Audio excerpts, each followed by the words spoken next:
mga pinanggan ako maigala sa kanginan malipayon nga pagpakiguban na sab kaninyo karon ning lang yugto na sab ning atong tulumanon tingog sa paglaom special edition nga magatagi kini sa pulong sa Dios kanan ay kining daan pinagi sa usa ka Sabbath School quarterly lesson nga naplastar kini pinagi sa usa ka Sabbath School Department of the General Conference of the Seventh-day Adventist Church.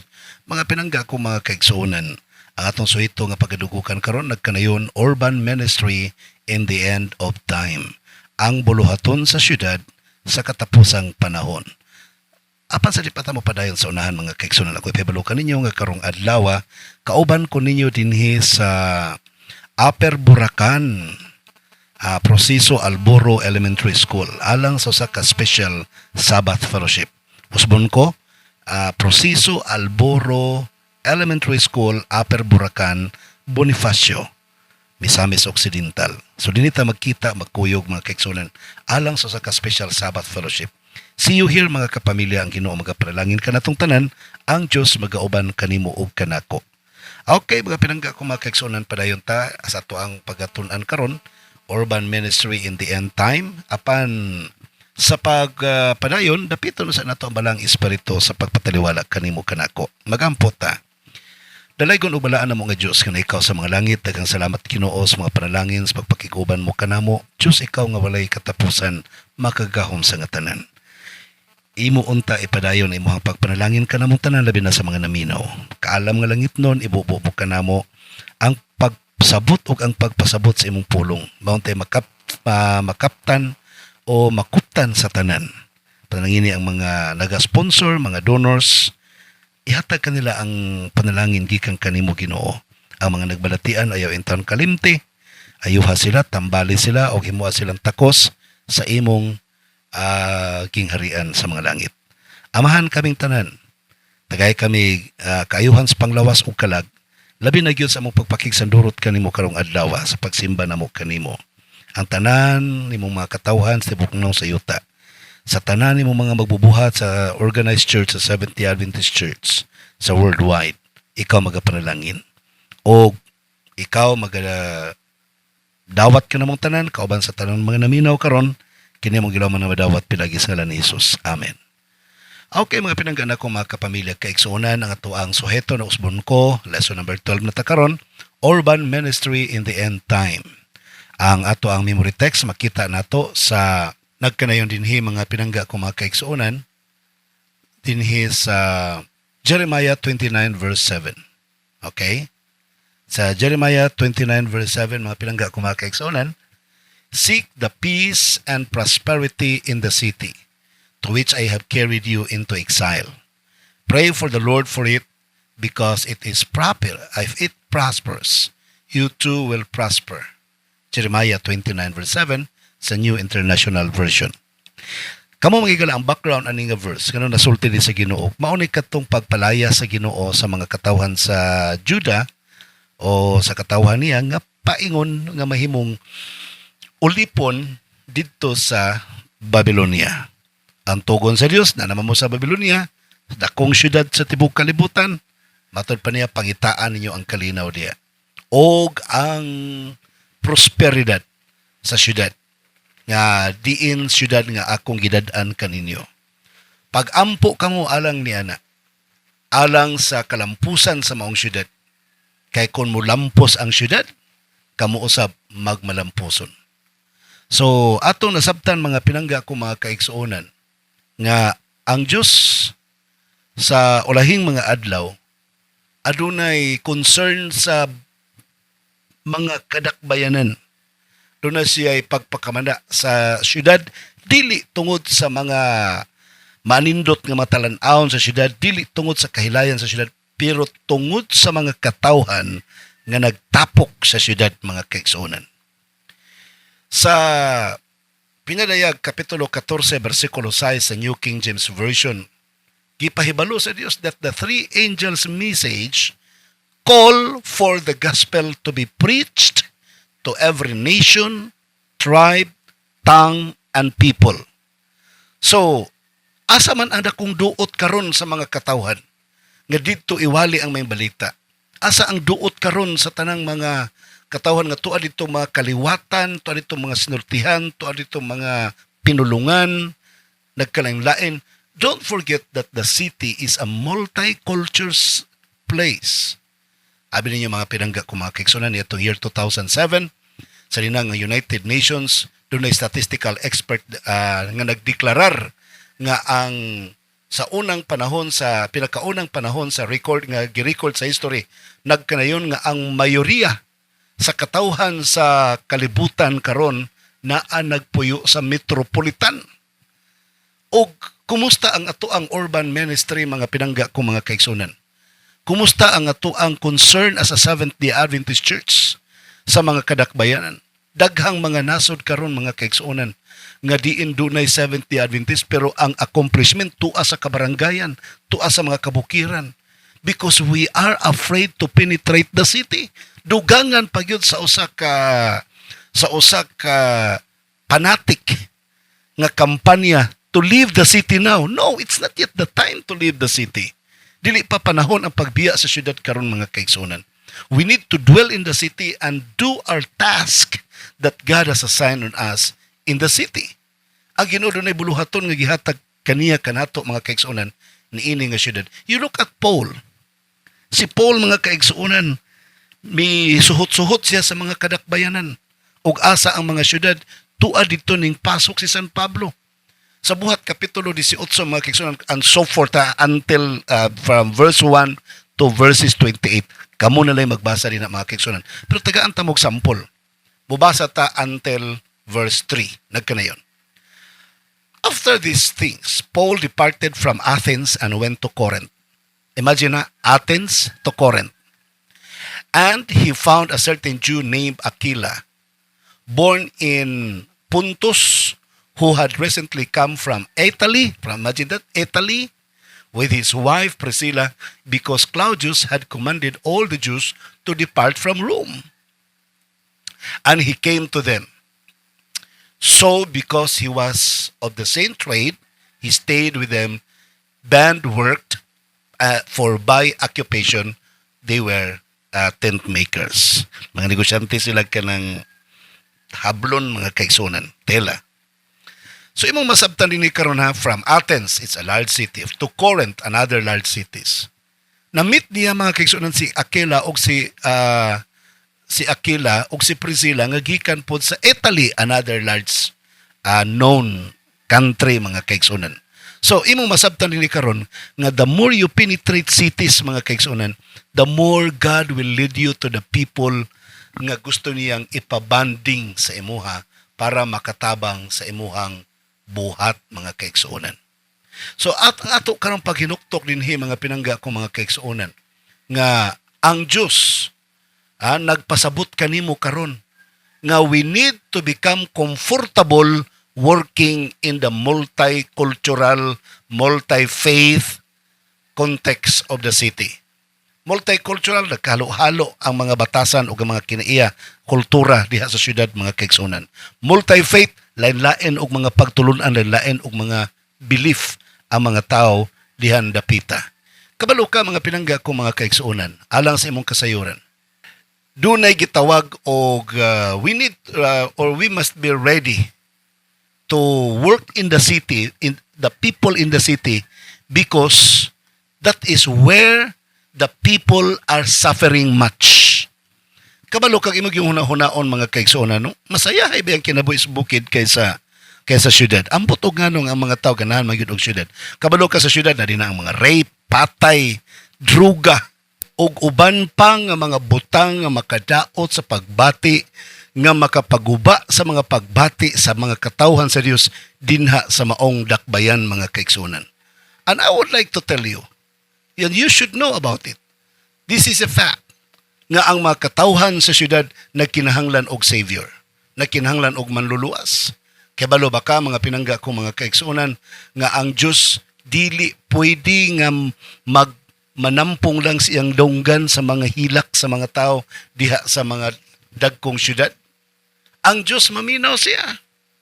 Kabalo ka sa Job Kapitulo 24, versikulo 12, nagkanayon, the dying urban in the city, and the souls of the wounded cry out, yet God does not charge them with wrong. So, ang Ginoo nakahibalo siya kung sa mga predicaments, mga problema, mga hilak sa mga tao sa syudad, but God did not condemn them. God still wants them to be saved. Sa Exodus Kapitulo 2, versikulo 23 hangtod sa 35, mga kaigsuonan. 25, I mean. Now it happened in the process of time that the king of Egypt died. Then the children of Israel groaned because of the bondage, and they cried out, and their cry came up to God because of the bondage. So God heard them groaning, and God remembered His covenant. Sa ito pa, ang Diyos, mga kaigsuonan, remembered His covenant, kaya nakadungog siya sa groaning.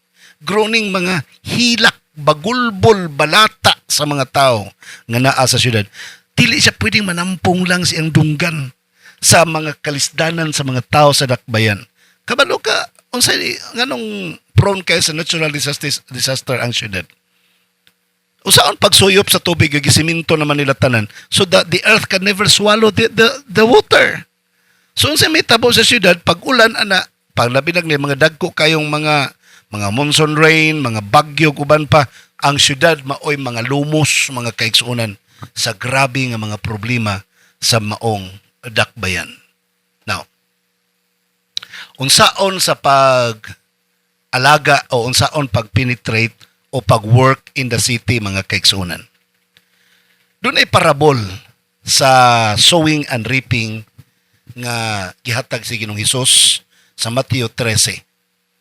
3 og 9 og 18 hangtod sa 23. Kini nga mga verses, mga kaigsuonan, kumo na ni kaayo nato. Doon ay gingalag sowing and reaping in the cities. Doon ay gitawag, mga kaigsuonan, og parables. Parables of the different soils. So kita mismo nakakita ta, nakasabot na ta, just a little review. Nga matod pa ni Kristo sa iyahang parables, doon ay mga liso o binhi nga nabutang dito sa highway, wa katubo kay gituka sa manok, gituka sa mga langgam. Napoy binhi nga napunta dito sa kabatuan, mga kaigsuonan, wa pud katubo kay sa pag-init, nitubo lang kadali, pag-init, niinit man pud ang bato, di patay. Pag doon na po'y binhi nga dito po ni na sabod sa sampinitan, nitubo man tuod pero natuok, mga kaigsuonan. Pero doon ay binhi nga dito naturok sa maayong yuta. Maayong yuta, dili tungod kay maayong yuta gyud siya, mga kaigsuonan. Doon ay kamot nga nag-amuma sa maong yuta nga maanindot, nga mahimong maanindot ang maong yuta.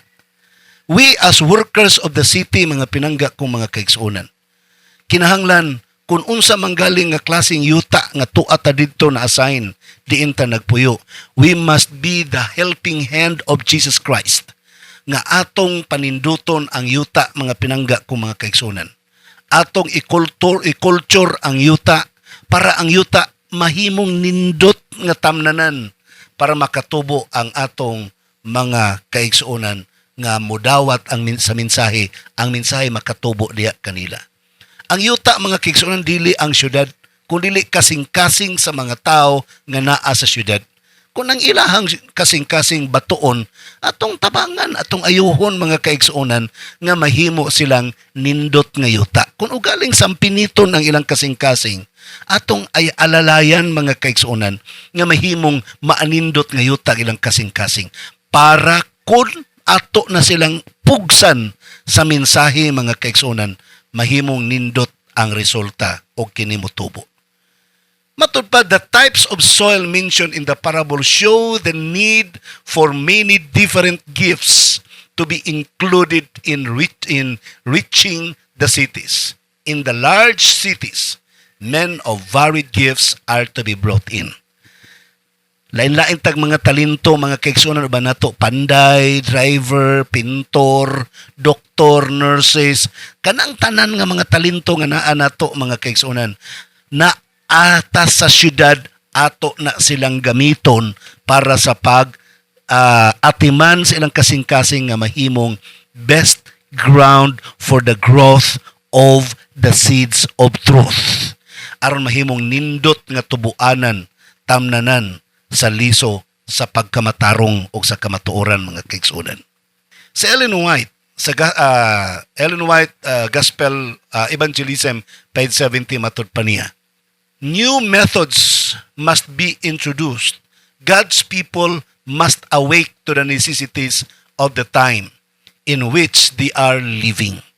Kinahanglan doon mga bagong metodo mga kaigsuonan. Dili metodo nga supak sa methods ni Jesus Christ. But pasabot adunay mga bagong metodo. Kadtong mga metodo ni Jesus Christ mga kaigsuonan, ato to siyang i-implement one by one para masabtan o makuha sa mga tao ang atong katuyuan. Kabalo ka mga pinangga ko mga kaigsuonan, kung pananglitan, ikaw nag-work din ha sa syudad bilang kabahin sa iglesia, do not make it corporate work nga dili ka mo lihok kung dili po mo lihok ang tibuok simbahan. No. Let it be made to be a personal duty sa mga membro sa iglesia. Ngano? Ang gidak-on mga kaigsuonan sa syudad, ang gidaghanon sa mga tao nga namuyo sa syudad, sayo na lang gyud kaayo kanila tungod sa kadaghang tao sa kalibutan, mga wala ng ilahang gitawag og personal faith mga kaigsuonan. Ang bottom line din karon, unsaon pag-reach kini nga mga individuals ngang ilahang personal nga pagtuo motubo. Kabalo ka mga pinangga ko mga kaigsuonan, bisag unsaon ninyo pagpamaaging evangelism, public evangelism, literature evangelism, small group evangelism, kana tanan pulos na magamit sa syudad mga kaigsuonan. But let's go back to the bottom line. Let's go back to the basic, and that is personal evangelism. Sa personal evangelism mga kaigsuonan, maunay gitawag og relasyon ka sa imong silingan para kan Jesus Christ. Dili kay nagkigrelasyon ka para makautang. Dili kay marelasyon ka aron makadangup ka, makapanghiram ka bugas kung mahutdan ka. No! Not for any personal interest. Ngano nagkigrelasyon ka, nagkigsuod ka sa imong mga silingan dinhi sa mga tao sa syudad. Nagkigsuod ka para madala nimo sila sa tiilan ni Ginoong Hesus. Ang imong pagpakigsuod kanila mga kaigsuonan, that is plowing the ground. And that is planting the seeds, that is nurturing the sprouts to harvest and preserving the harvest. All of these things work best if there is a strong relational element. Kung doon na kay ligon nga singalan ani mga kaigsuonan, relasyon nimo sa imuhang isig katawo, kung doon na kay kanang usa ka maanindot nga relasyon sa imong isig katawo, mura kag gadaro mga kaigsuonan. Mura kag kanang imong gitikad pag-ayo ang iyahang kasing-kasing para mahimo nimo siyang co-follower of Jesus Christ. So imong masabtan din hikaron nga ang iglesia manggod whether you like it or not. And you are involved because you are a member of the church. The church, I would like to tell you, sumala pa sa mabasa nato dinhi sa asa ni nga verse mga kaigsuonan. James 1 verse 27. Pure and undefiled religion before God and the Father is this, to visit orphans and widows in their trouble and keep oneself unspotted from the world. Gusto na ko emphasize kining pulong mga kaigsuonan nga to visit orphans and widows in their trouble. Tanawa daw ng mga tao nagkalisod, wa ko mag-ingon nga byuda o byudo o mga unsa pa na dinha, mga gibinan. Ang point magod sa Bible mga kaigsuonan, kinsa may nagpait karon, siyempre ang mga byuda labi na gibinlag na po kabuk anak. Siyempre ang mga mga nangailo nangabalo tungod sa resulta nga broken families sa atong kapanahonan karon. So what must be do? Tingali maghimutag ka ng feeding program. Tingali maghimutag care for the old. Tingali maghimutag ka ng programa nga reconciliatory program o kaha home health care program or maghimutag programa nga maglecture sa mga pamilya. Kaysa Galatia Kapitulo 6, versikulo 2, mga pinangga kung mga kaigsuonan, bear one another's problem Bear one another's problem. Magtinabangay ang kada usa ka mga membro sa iglesia, mga pinangga kong mga kaigsuonan. magtinabangay. So imong masabtan karon dinhi nga sa John chapter 15 verses 12 to 13, this is my commandment, that you love one another as I have loved you. And greater love has no one than this, than to lay down one's life for his friend. So, imong masabtan mga pinangga ko mga kaigsuonan, nga ang gugma ra gyud mailhan ta nga kita makatawan ta sa Dios kun dunay gugma alang sa usag-usa. Okay. Sa Ellen White, sa Testimonies for the Church, Volume 7, page 21 to 22, the vital element of urban small group ministries might take the form of the house church. It has existed in the New Testament, or it may simply be small groups within a large congregation, whether wherever there is an urban neighborhood or a suburban town that that does not have a local church, but there are 3 or more Seventh-day Adventists, some small group should be organized and begin to function in the community. Kung walay church sa inyong lugar, layo kay inyong church, paghiba mo small group para doon na sila makitaan nga congregation sa Seventh-day Adventist Church, para ang imuhang personal dedication mo mahimong usa ka hiniusang kusog kauban sa imong mga silingang Adventista para magkatinabangay mo sa pagserbisyo sa mga silingan sa palibot. That is reaching out to the cities, mga kaigsunan. Kung saan pagkabuot ang syudad? Ang mga tao sa syudad, they are carnal. They are worldly. Kalibutanon sila. What we have, the message of spiritual message. Espirituhanon nga mensahe ang naa kanato, mga kaigsunan. Mabitaw sa problema bitaw kung mamuyo na lang mong syudad, unya mo apil mo kakarnal sa syudad, pamahawa na lang mong syudad. Iyawat na lang mabutan pa mo mga tumog bukid. Pero kung naa manggaling ka sa syudad nagpuyo, you need to become, what do you call this? You need to become strong morally. You need to become highly spiritualized person. Matod pa ni San Pablo sa Romans chapter 7 verse 14, we know that the law is spiritual, but I am carnal, sold under sin. Oh, ang kasuguan espirituhanon, pero mga tawhanon man ta. So what we need to do? So we need to encourage the people for spiritual renewal and revival to the Lord. Ato silang igaran, i-spiritualize na to ang mga tao, mga kaigsunan.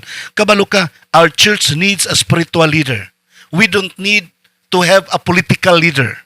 Our family needs to have a spiritual leader. Our community needs to have a spiritual leader. What does this spiritual leader do? Kinahanglan kining spiritual leader will be the one to spiritualize the church. This spiritual father of the family will be the one to spiritualize the family. Kining spiritual leader sa barangay, sa community, will be the one to spiritualize the people in the barangay and in the cities. Nga naman, gusto sa Ginoo that everybody can come to repentance. 2 Peter chapter 3 verse 9, the Lord is not slack concerning His promise, as some count slackness, but is long-suffering toward us, not willing that any should perish, but that all should come to repentance. Gusto sa Ginoo makakabot ang tanan sa paginulsol eh.